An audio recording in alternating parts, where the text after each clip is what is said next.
Okay, so I got to admit something. One time, I spent like a good 20 minutes stuck in a doctor's office parking lot. And I'm talking full-on debating with myself. Was I even going to the right kind of eye doctor? Anyone else ever feel that way? Well, good news. Today's deep dive, it's all about becoming that person. You know, the one who just strolls into their appointment, totally confident, like, yep, I'm in the right spot.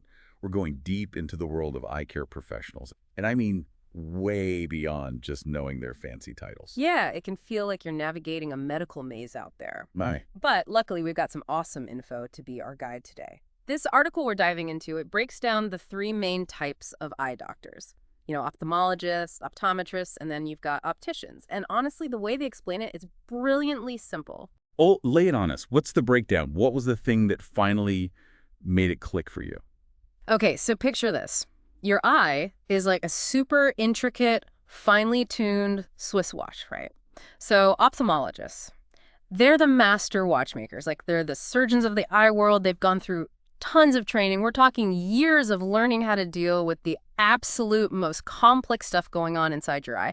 And then on the other hand, you've got optometrists. Think of those more like your regular watch checkups. They're making sure everything is running how it should be, cleaning things up, that sort of thing. Maybe even like adjusting the settings a little bit.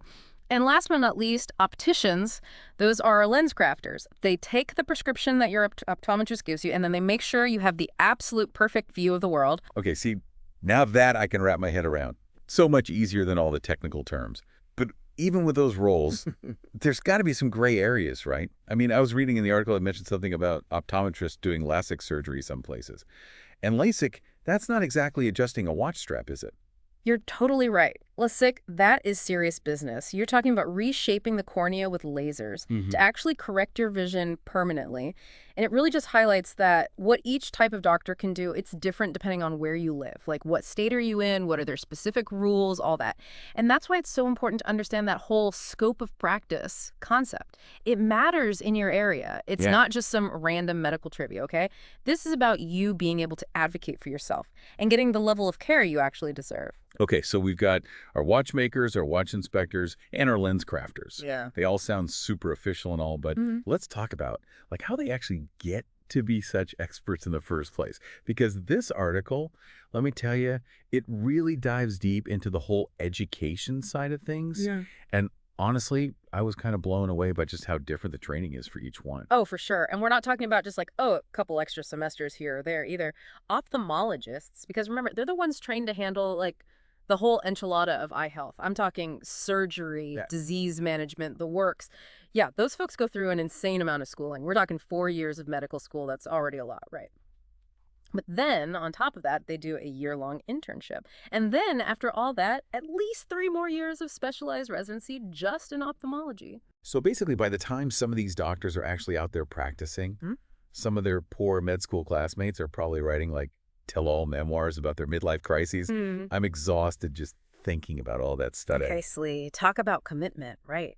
But that's what it takes to gain the expertise. I mean, you're trusting these folks to do some seriously delicate procedures. Like, think about cataract surgery. They're literally going in there and replacing the clouded lens in your eye with a new artificial one. Or, diagnosing and treating those really serious conditions like glaucoma, which, by the way, if you don't catch that early enough, it can lead to blindness. So super important. But yeah, that's where all those years of training really make a world of difference, especially for patients who have, more complex needs. Yeah. Makes total sense. Like, you wouldn't want someone who just skimmed the Cliff's Notes on eye surgery Right. when it comes to your vision. Yeah. Right. But okay, so what about optometrists? They're not doing surgery, but the article mentioned that they still go through years of their own specialized training. Oh, absolutely. Optometrists, they're the ones who give you your regular comprehensive eye exams. And you know how they always shine those crazy bright lights in your eyes? Those aren't just any old lights, let me tell you. Yeah. Those are actually really sophisticated instruments. And each one has very specific purposes. They're looking for different things. For example, ever had that part of the exam where they like flip those lenses back and forth and they ask, okay, better or worse, better or worse? So that thing they're using, it's called a phoropter. And it's basically helping them figure out the absolute precise lens power you need for your glasses or your contacts, depending. Oh my gosh, the phoropter? Mhm. That thing, low-key, feels like a torture device sometimes. But okay, now I kind of get why it's so important to understand their training too. It's not just about like how many years they spend in school, but also these super specific skills they've been honing for years. Exactly. And that's what makes each type of eye care professional so valuable, really. They've each got their own, unique area of expertise, which now that we're talking about it kind of brings us to the million-dollar question. How do you actually choose the right one for what you need?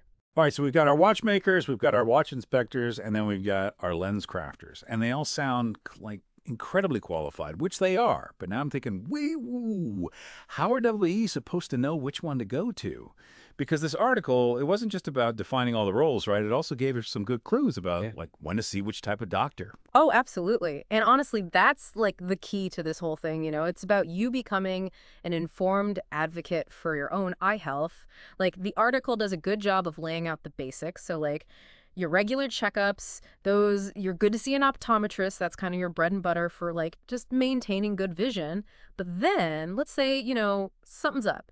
I'm talking beyond the routine stuff. Maybe your vision suddenly changes, or you've got this persistent eye pain, anything that just seems off.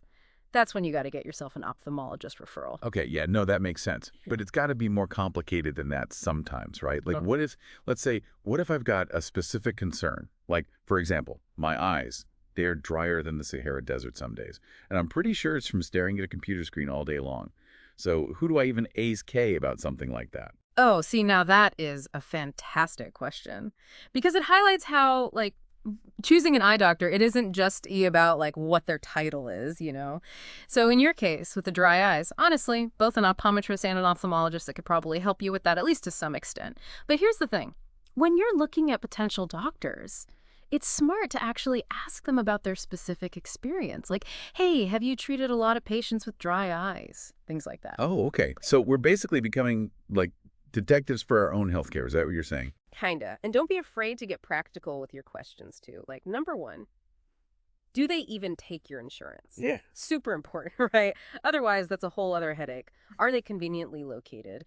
Think about things like, how long is it going to take you to get there for an appointment? And what's their communication style like? Do they explain things in a way that you understand? Or are they using, like, all this medical jargon? Do they seem like they prioritize technology? Like, do they offer online appointment scheduling? Do they do digital imaging of your eyes? That kind of stuff.